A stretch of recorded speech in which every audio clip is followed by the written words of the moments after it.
is an honor for me to chair the 6th AIPA Advisory Council on Dangerous Drugs to combat the drug menace.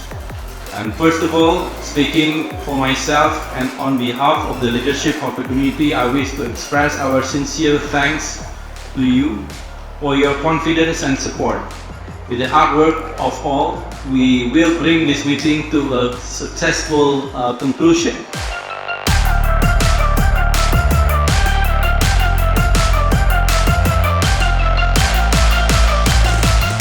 Together, we represent our country with a deep understanding of the challenges posed by dangerous drugs in our society.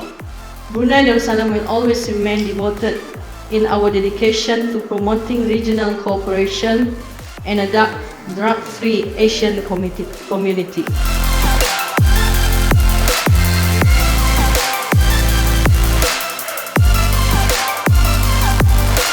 Garda terdepan dari kampanye anti narkoba ini sebenarnya ada di keluarga kita. Kita sebagai kepala keluarga, sebenarnya kita punya tugas yang sangat besar untuk membentengi keluarga kita dari ancaman drugs ini.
So in this opportunity, I would like to extend our appreciation to each of you for your endless commitment and support to ensure the peaceful, secure, and stable ASEAN despite the challenging dynamics in the region.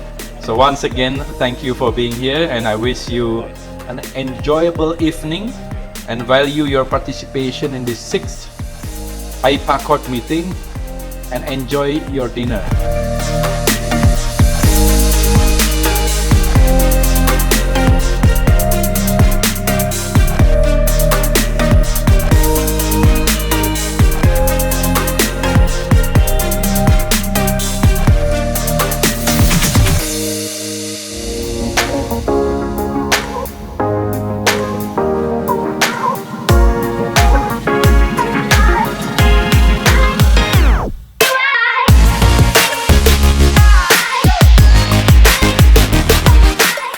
Distinguished delegates, fostering a drug-free ASEAN requires cooperation and collaboration among relevant stakeholders, including between parliaments. Drug abuse and addiction is a regional and international challenge that demands a collective response.